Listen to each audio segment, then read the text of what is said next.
As promised, we will be talking about the last three factors of the Eightfold Path, and we talked about right effort the other day. I'm just going to continue a little bit with that. So primarily, if you want to keep it in mind, and this is, right effort is telling you something about the end of right mindfulness, the last category of right mindfulness. Right mindfulness is fully expanded in Satipatthana Sutta, the sutta on the foundations of mindfulness, or the objects of mindfulness, really. And the objects are for the body, feelings, the mind itself, which is actually not just simply the mind, but also involving some emotional states like anger and so forth. And then the last category is this mysterious Dhammanupassana, insight into or seeing Dhammas, which is a strange thing. What does it mean? You see, of course, is explained in the sutta. You have these little lists, again, drop-down menus. And there's various versions of the Satipatthana Sutta sprinkled throughout the collection, the sutta collections. And they have various plugins there for Dhammanupassana, the last category. Now, I translate that as Dhamma categories. So actually menus, literally, they are little memory menus, 5 this and 7 that and 6 that. In fact, you can see that it's obviously the monks are getting, I think that the Buddha did actually articulate the Satipatthana Sutta, but he did it at different times and different places in various versions.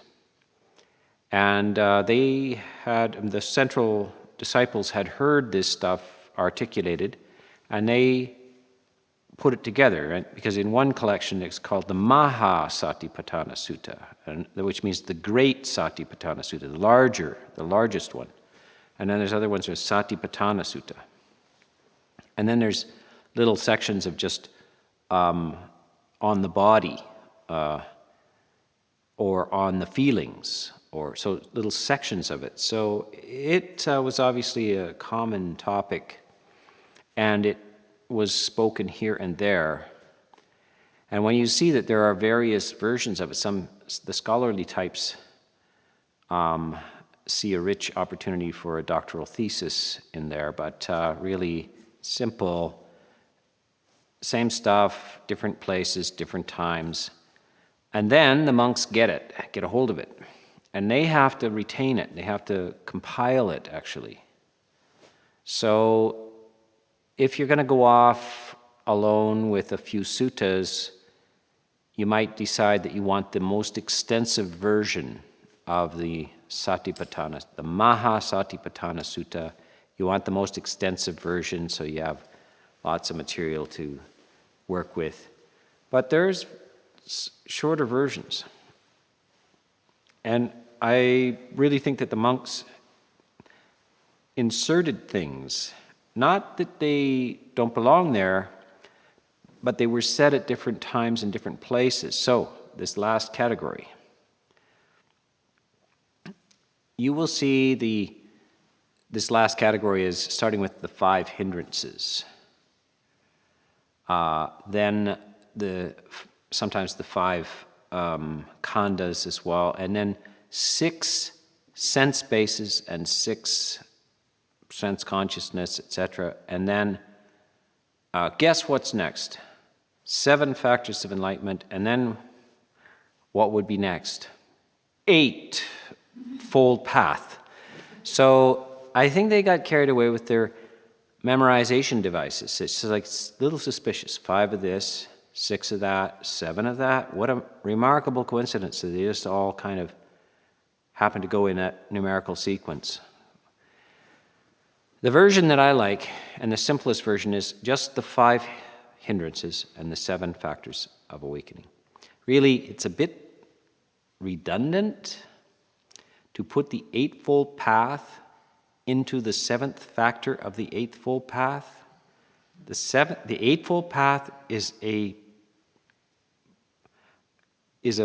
aspect of mindfulness, which is one of the factors of the Eightfold Path. It's what we would call very recursive structure. Like it's, you know that thing in the bathroom mirror where you got 2 mirrors and you get them the right thing and you can see your head for thousands of heads disappearing into the infinite distance. That's recursive structure. And putting the Eightfold Path into the 7th factor of the Eightfold Path is kind of loops around. So I think the monks just packaged it that way because it's easy to remember. But I think the essential one, the one who really defines it, makes more sense. And that is 5 hindrances, 7 factors of awakening. This makes it so clear. It's something nice to work with. And it says under them, under the 5 hindrances, it says they are to be prevented and removed. They're not to be contemplated or watched. They're to be prevented and removed. And what about the 7 factors of enlightenment? Is that something just to be observed, rise and pass away? No, actually, your duty to that is to sustain and deepen and develop. So that shows up that's the 4th category of the 7 factors of, the 4 foundations of mindfulness. It's the last thing you do just before you get to the 8th factor of the path. And the 8th factor is Samadhi, is right concentration. I must find a better word. Right balanced centering or something like that.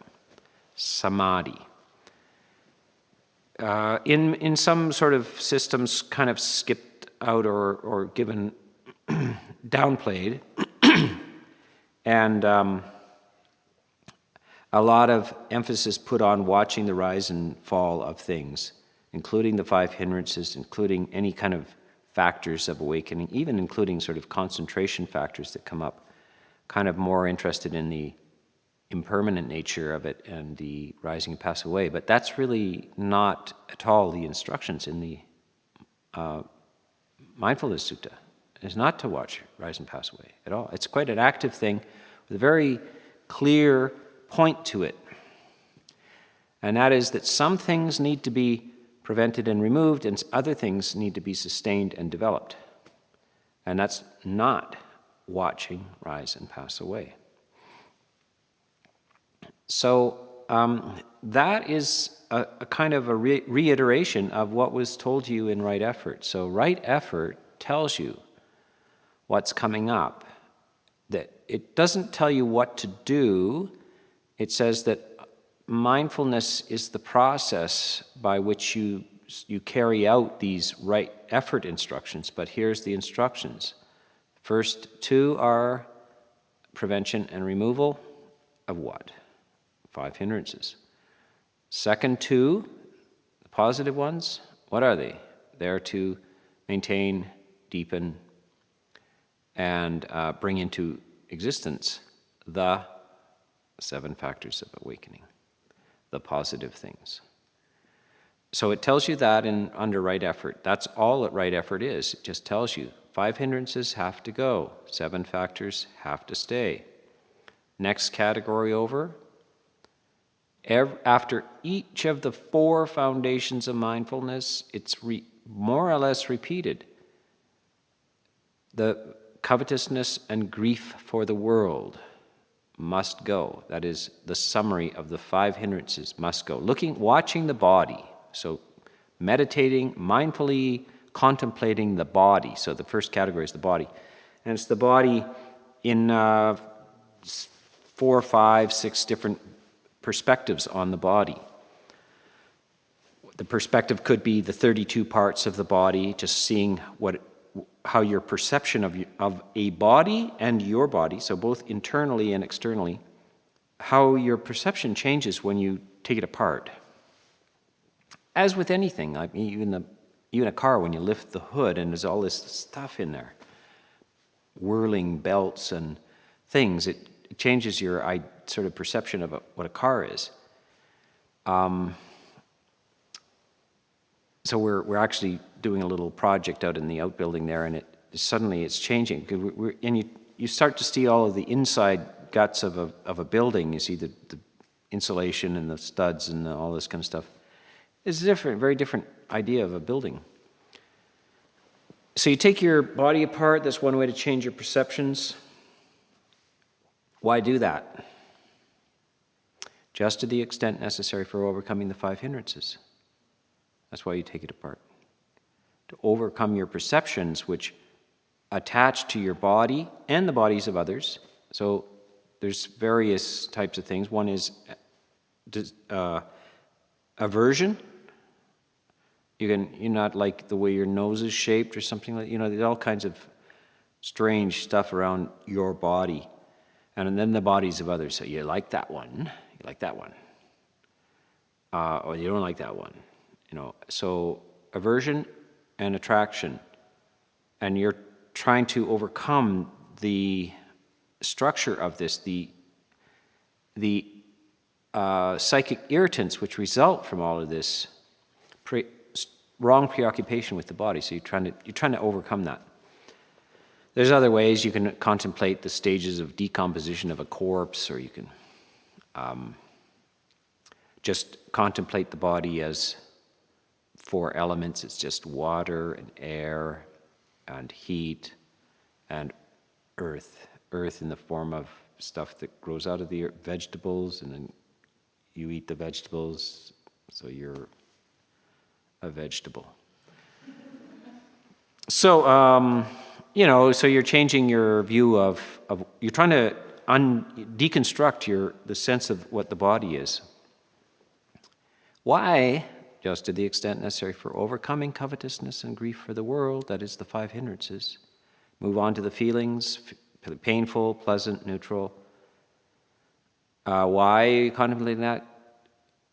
See the rise and pass away, but also so that you overcome aversion and grief for them.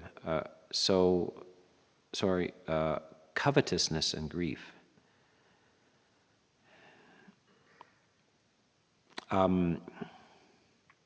That is, you want the pleasurable feelings to last, taste of ice cream and so forth, when you're hungry. And then, of course, after you've eaten too much of it and you're sick, you feel sick from eating too much ice cream. And then you want that to go away as well. You want to keep the pleasant ones and you want the other ones to go away. Covetousness and grief for the world. The world happens to be your feelings, the feelings in your body, the sensations in your body is the world. But the Buddha talks, monks, the world, they say, what is the world?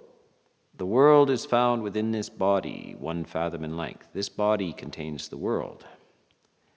So when the Buddha talks about the world, he is really referring to the experience of the world, and you experience the world within your own body. So, feelings just to the extent necessary for overcoming your aversion and your craving and attraction for these sensations. The last one is, the third one is mind, and it's a very brief, simple little list.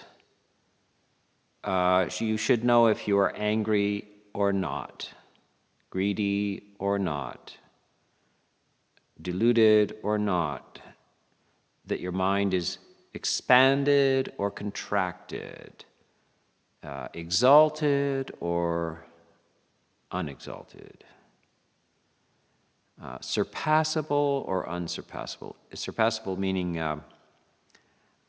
you've been to better places. You could actually go further. Surpassable and unsurpassable. So the unsurpassable is really a fine state of mind. Doesn't necessarily mean enlightenment, but fine state of mind. Anyway, so it's just a little polarity. You're dividing it into 2, just so you know what it is. Why are you doing this?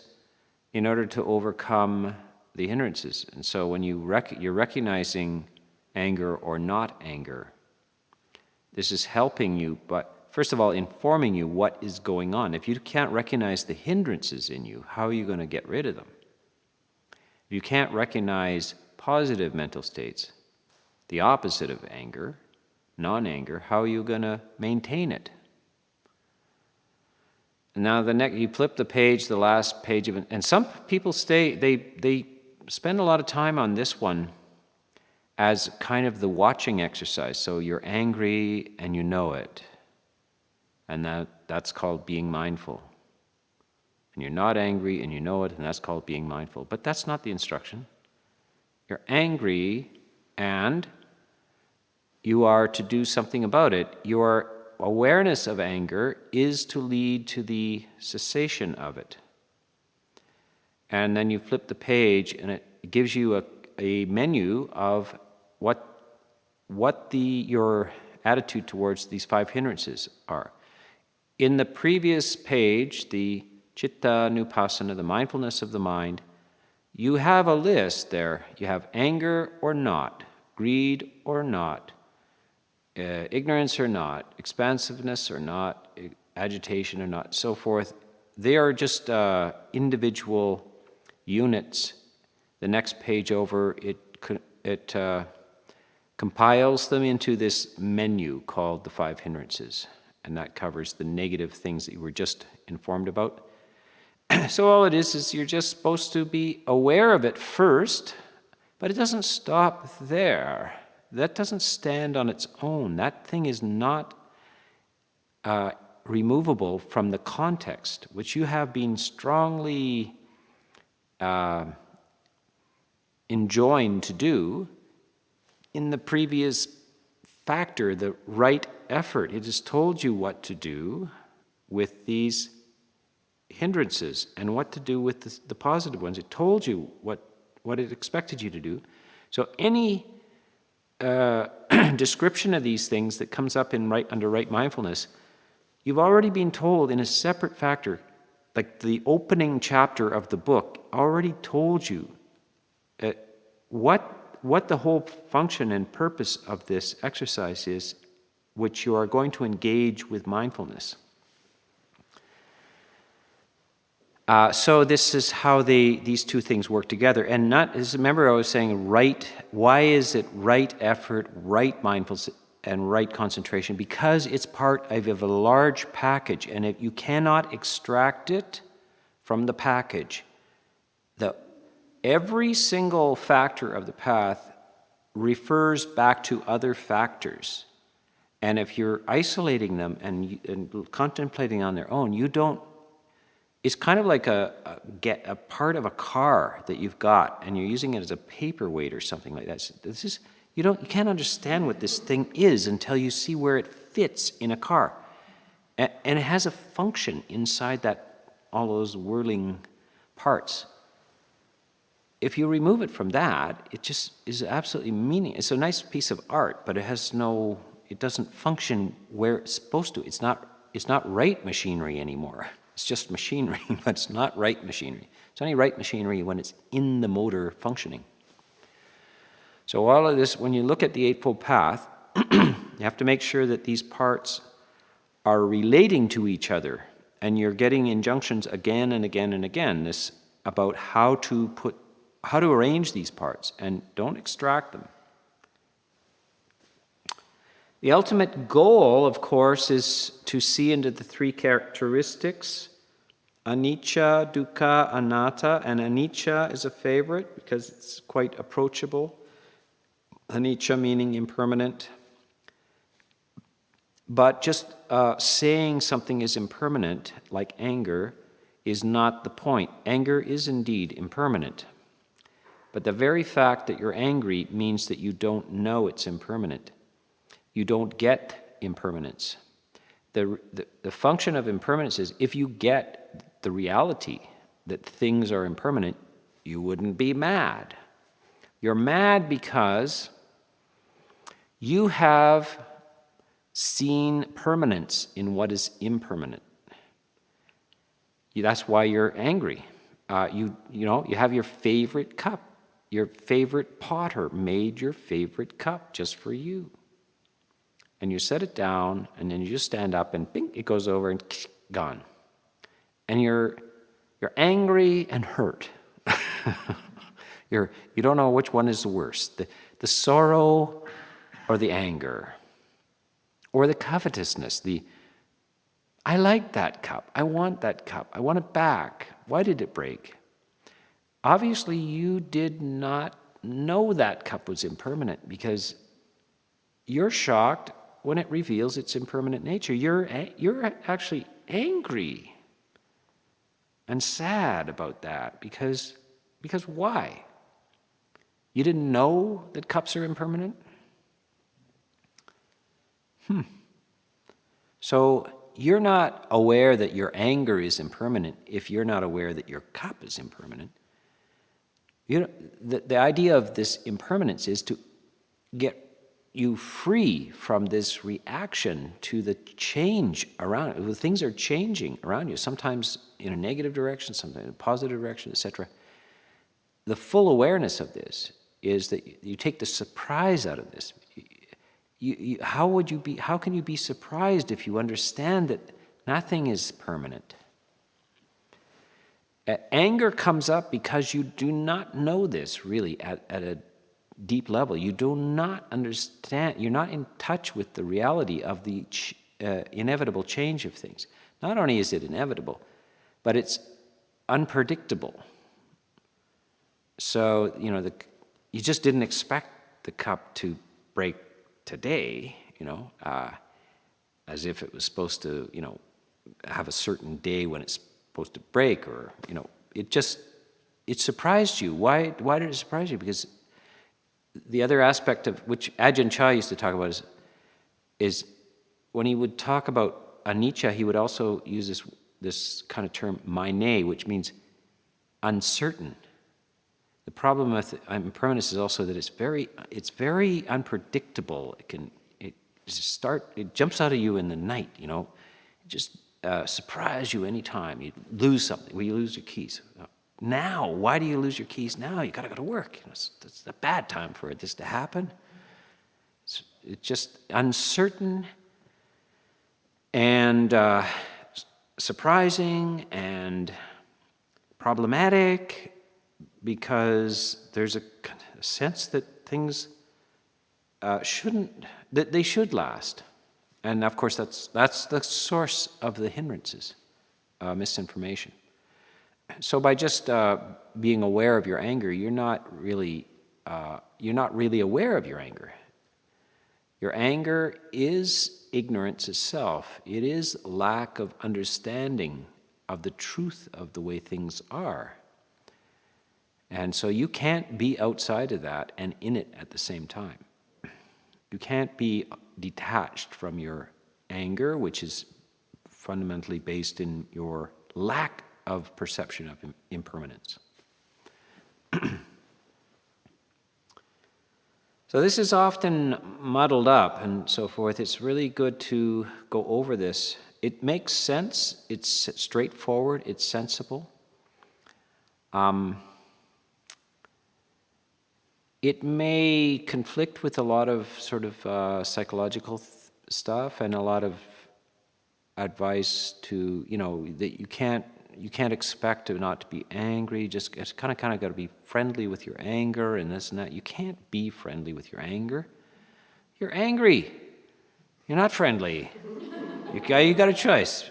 You want to be friendly or you want to be angry. So if you're friendly, you're not angry, and if you're angry, you're not friendly. I think I'm channeling George Carlin there. It's just the last comedian I saw before I became a monk, I think. No, I never saw him, actually.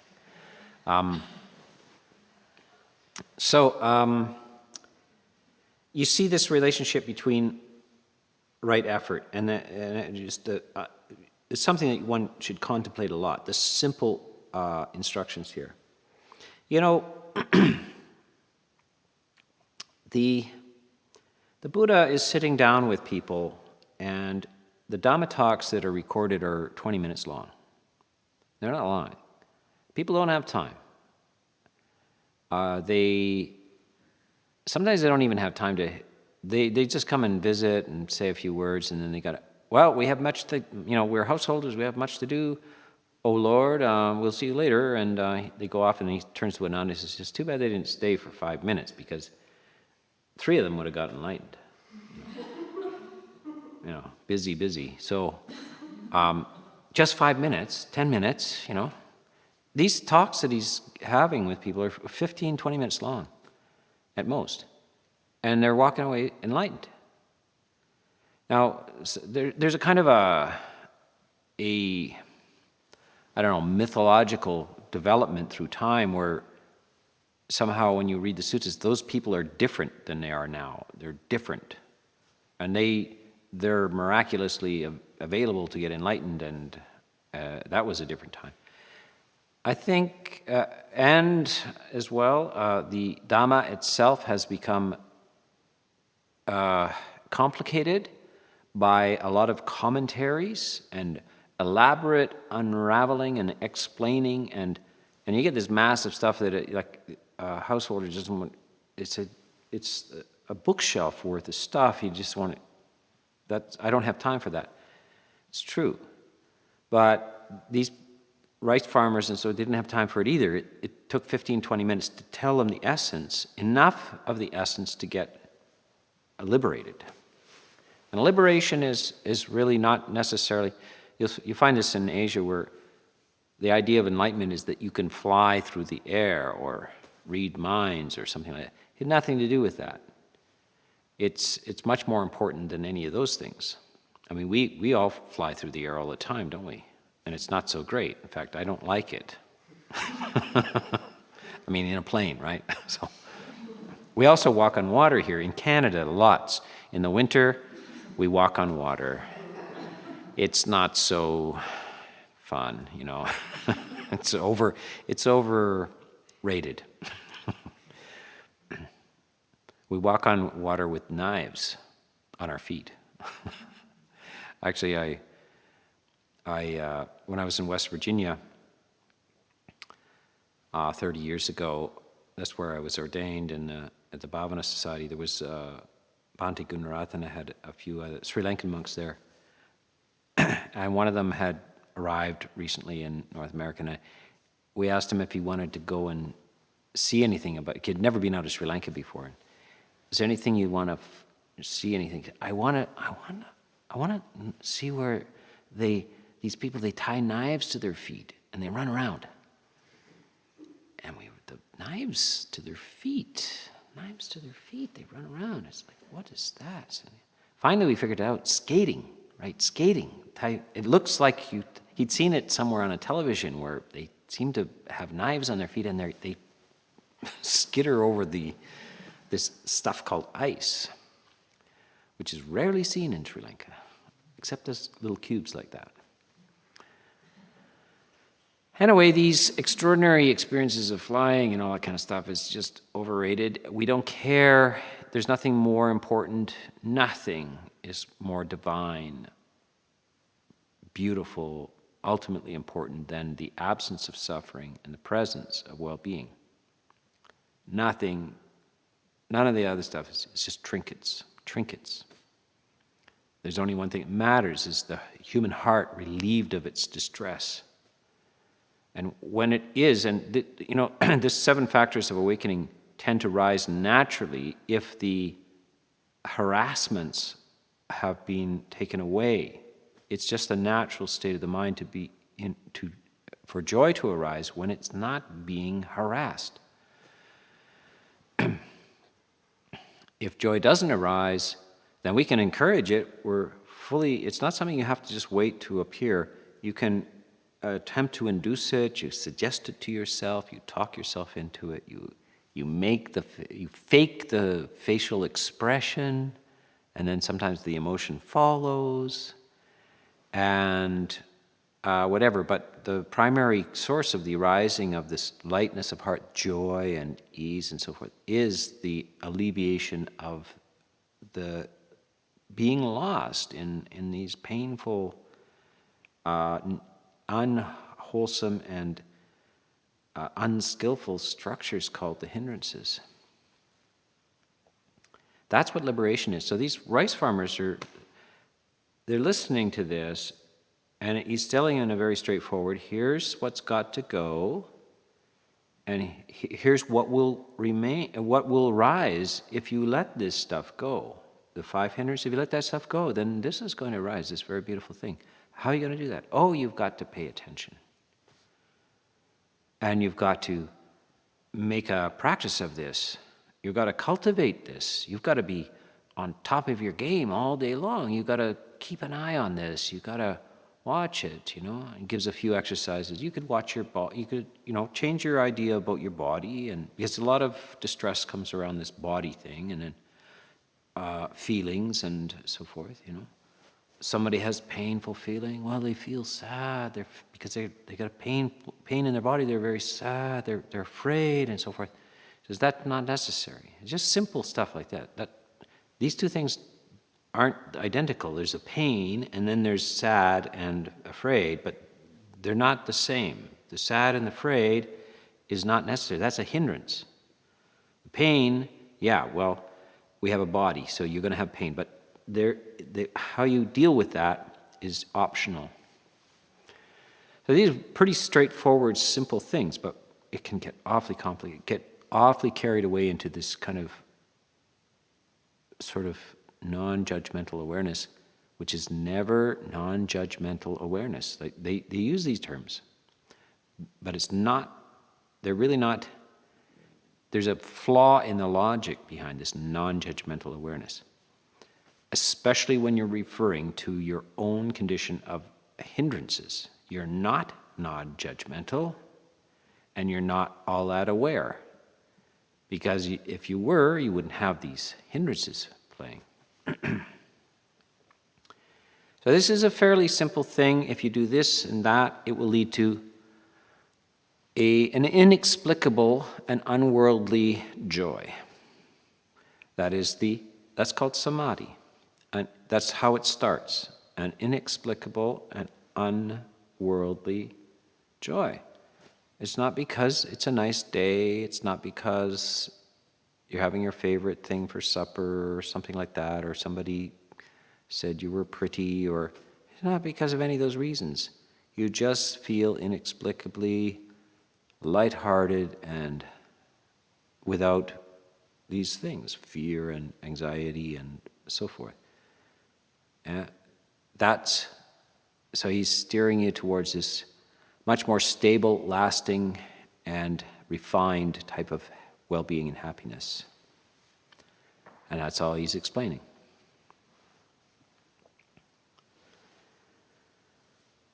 So I just want to link these, I'm going to knit these together over the next few days, just keep knitting them together, making sure you understand the context and how they relate to each other, and they refer back to each other. It might be a different way than you've been exposed to before, the way of talking about this, but I really think this is fairly straightforward, it's fairly simple, it doesn't take that long, but you just have to get clear on it, and then you can easily practice it, something you can see.